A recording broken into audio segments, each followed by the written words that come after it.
नमस्कार दोस्तों, आप सभी का स्वागत है आज की वीडियो में। दोस्तों, जीएसटी पोर्टल पर जीएसटीआर 3B को लेकर एक मेजर अपडेट आया है। तो वो मेजर अपडेट क्या है, इस वीडियो में हम समझते हैं। तो यहाँ पे आप जब आएंगे जीएसटी पोर्टल पर तो न्यूज़ एंड अपडेट्स के अंदर आपको एक एडवाइजरी दिखेगी 7 जून 2025 की, जो कि किसके रिगार्डिंग है, जीएसटीआर 3B के रिगार्डिंग है। जैसे आप इस पर क्लिक करेंगे तो आपकी एडवाइजरी ओपन हो जाएगी और advisory regarding non editable of auto populated liability in GSTR 3B। तो यहाँ पे 4 पॉइंट आपके सामने दिए गए हैं, जिसमें पहले पॉइंट में आपको बताया जा रहा है कि भैया जीएसटीआर 3B के अंदर जो लायबिलिटी आती है वो प्रीफिल्ड होती है।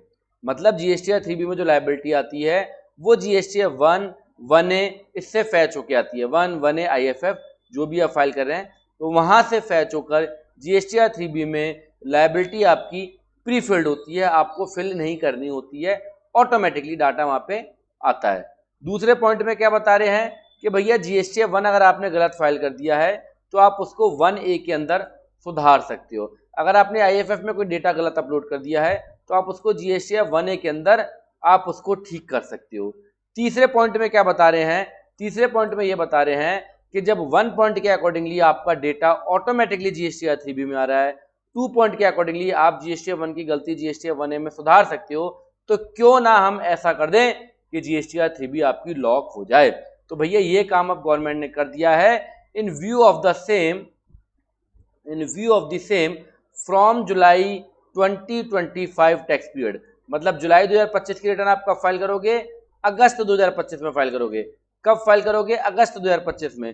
तो जुलाई 2025 की रिटर्न आप अगस्त में फाइल करोगे, तब से आपका जीएसटीआर 3B जो है उसमें जो लायबिलिटी आती है ऑटो पॉपुलेट होके, वो अब क्या होगी, नॉन एडिटेबल हो जाएगी। आप उसको एडिट नहीं कर सकते हो। अगर एडिट करोगे, पहली बात तो होगा ही नहीं, ठीक है, तो एडिट करने की सोचना ही नहीं है, मतलब नॉन एडिटेबल हो गया, ठीक है। जैसे कि जीएसटीआर 3B में आपकी आईटीसी भी जीएसटीआर 2B से फैच होके आती है, बट वो एडिटेबल होती है। हालांकि आप उसको एडिट करते हो तो लव लेटर आपके लिए बनना तैयार हो जाता है, मतलब जीएसटी का नोटिस आपके लिए तैयार हो जाएगा अगर आप जीएसटीआर 3B में आईटीसी को एडिट करते हो। बट अगर आपके पास सफिशिएंट रीजन है, एक सफिशिएंट आपके पास रिप्लाई है, एक प्रॉपर रिप्लाई है, तो जरूरी नहीं है कि नोटिस के अगेंस्ट में आपको कुछ ना कुछ देना पड़ेगा, ठीक है, बट नोटिस आने के चांसेस बढ़ जाते हैं। तो कुल मिला के निष्कर्ष ये निकलता है कि आप किसी भी बदलाव को, किसी भी चेंजेस को आपदा की तरह ले लो या अवसर की तरह ले लो, मतलब प्रॉब्लम की तरह ले लो या अपॉर्चुनिटी की तरह ले लो। हम तो भैया इसको अपॉर्चुनिटी तरह लेंगे। कैसे लेंगे, अपॉर्चुनिटी की तरह लेंगे। क्यों लेंगे, क्योंकि आज की तारीख में आप देखो अकाउंटिंग हमारे हिसाब से तो बहुत बढ़िया होती जा रही है। क्यों बढ़िया होती जा रही है भैया, जीएसटीआर 1 के अंदर आपका डेटा ऑटोमेटिकली आता है। क्यों आता है, क्योंकि जो आप ई इनवॉइस बनाते हो वहां से डेटा ऑटोमेटिकली आपका B2B का फैच होके आ जाता है।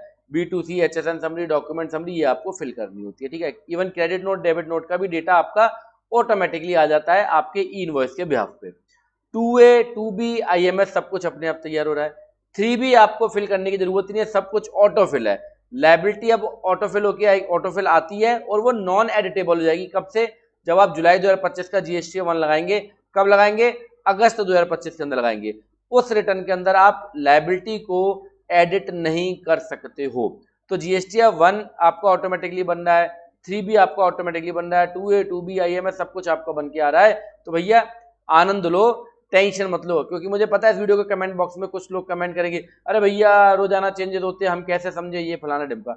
समझने के लिए एडवाइजरी है, और जितने ज्यादा चेंजेस होंगे उतना ज्यादा आपका फायदा है। ये मैं हमेशा कहता आया हूँ, जीएसटी जब से आया है अगर ये चेंजेस जिस दिन खत्म हो गए तो अकाउंटेंट की उस दिन से सैलरी बढ़ना कम हो जाएगी, ठीक है। तो भैया जुलाई 2025 की रिटर्न जब आप लगाओगे अगस्त 2025 के अंदर, तब आप जीएसटीआर 1 में ऑटोमेटिकली जो लायबिलिटी आपकी आएगी आप उसको एडिट नहीं कर पाओगे। तो जीएसटीआर 1 को ध्यान से फाइल करना है, क्योंकि 3B में जो आपकी लायबिलिटी आएगी आप उसको एडिट नहीं कर पाओगे। तो दोबारा से समझ लो भैया कि जीएसटीआर 1 आपको अच्छे से फाइल करना है। जीएसटीआर 1 में अगर कुछ गड़बड़ है तो 1A को अच्छे से फाइल कर दो, और जीएसटीआर 3B के अंदर जो आपका डेटा है लायबिलिटी का वो ठीक आए, क्योंकि आप उसको एडिट नहीं कर सकते हो। तो आई होप, आशा करते हैं ये वीडियो आपको अच्छे से समझ में आ गया होगा और आपको ये चीज अच्छे से समझ में आ गई है कि भैया जीएसटी में गलती अब नहीं करनी है। 1 प्रॉपर्ली फाइल करना है, 1 में गलती है तो 1A प्रॉपर्ली फाइल करना है, 2A 2B IMS को रिकंसाइल करते हुए जीएसटी या 3B के अंदर लायबिलिटी और आईटीसी को आपको प्रॉपर क्लेम करना है। तो ये वीडियो देखने के लिए आपका दिल से धन्यवाद। Thank you.